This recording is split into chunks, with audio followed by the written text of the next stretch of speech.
দেশে জনগণের সরাসরি ভোটে জনগণের কাছে দায়বদ্ধমূলক গণতান্ত্রিক সরকার প্রতিষ্ঠিত হয়েছে। বাংলাদেশের জনগণ তাদের হারানো গণতান্ত্রিক রাজনৈতিক অধিকার ফেরত পেয়েছে। আর কখনো যাতে কোনো স্বৈরাচার কিংবা তাবেদার জনগণের অধিকার কেড়ে নিয়ে দেশে ফ্যাসিবাদী শাসন প্রতিষ্ঠা করতে না পারে, সেটি নিশ্চিত করাই এখন সময়ের দাবি। এবং সেই লক্ষ্যেই বর্তমান সরকার দেশের প্রতিটি সাংবিধানিক প্রতিষ্ঠানকে শক্তিশালী করতে যথাযথভাবে পদক্ষেপ গ্রহণের চেষ্টা করছে।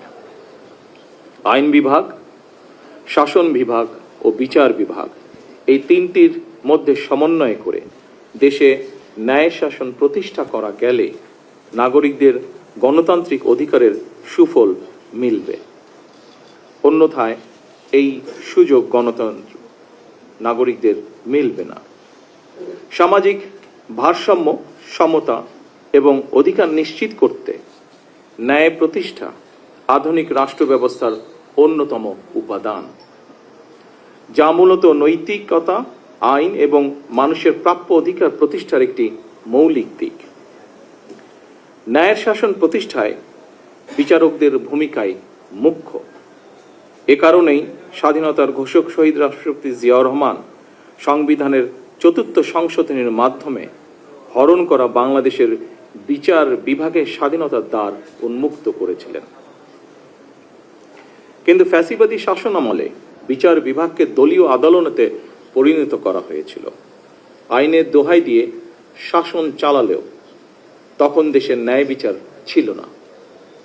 ২০২৪ সালের আগস্ট মাসে দেশের স্বাধীনতা প্রিয় মানুষ অন্ধকারের শাসন থেকে মুক্ত করে নিজেকে, মুক্তি পায়। সুতরাং বর্তমান সরকার এবার দেশের ন্যায় শাসন প্রতিষ্ঠার মাধ্যমে জনগণের ন্যায় বিচার পাওয়ার অধিকার প্রতিষ্ঠা করতে বদ্ধপরিকর। আদালত হয়রানির জায়গা নয়, বরং ন্যায় বিচার পাওয়ার নিরাপদ স্থল। জনমনে এমন বিশ্বাস দৃঢ় হলে সমাজ থেকে মব ভায়োলেন্স ও দূরীভূত হবে বলে আমি ব্যক্তিগতভাবে বিশ্বাস করি। এই জন্য বর্তমান সরকার ন্যায় এবং আস্থার জায়গা হিসাবে বিচার বিভাগকে প্রতিষ্ঠিত করতে কাজ করছে।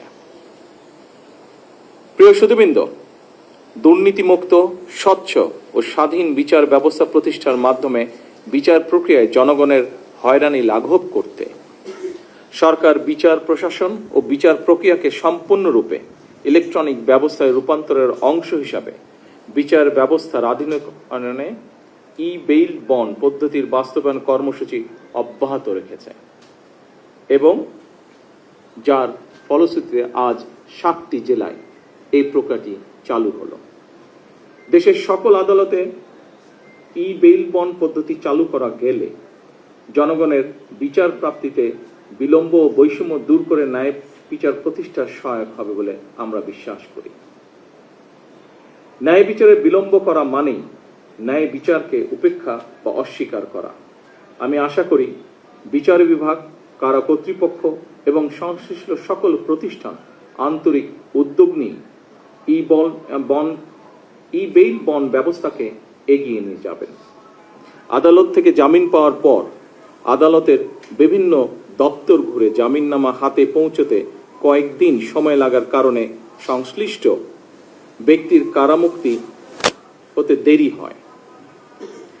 এটি আইনের শাসন হলেও ন্যায় বিচার কিনা এ নিয়ে প্রশ্ন করার সুযোগ হয়তো রয়েছে। ফ্যাসিবাদী শাসন আমলে আমরা দেখেছি আইনের দোহাই দিয়েই এমনকি রাতের বেলা আদালত বসিয়ে ভিন্ন দল এবং মতের শত শত মানুষকে শাস্তি দেওয়া হয়েছে।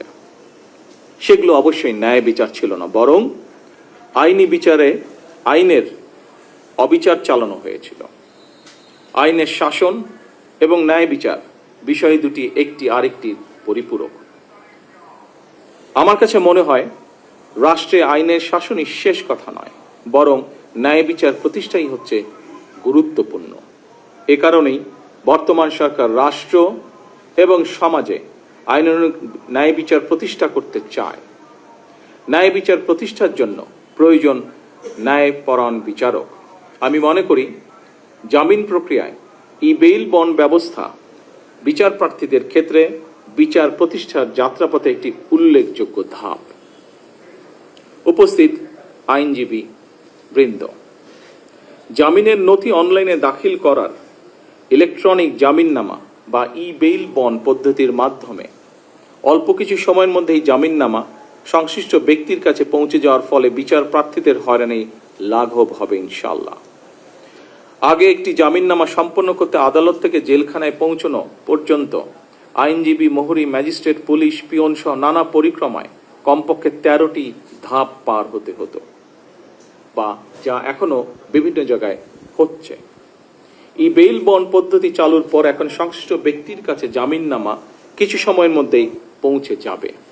দৈনিক আজকের বাংলা .net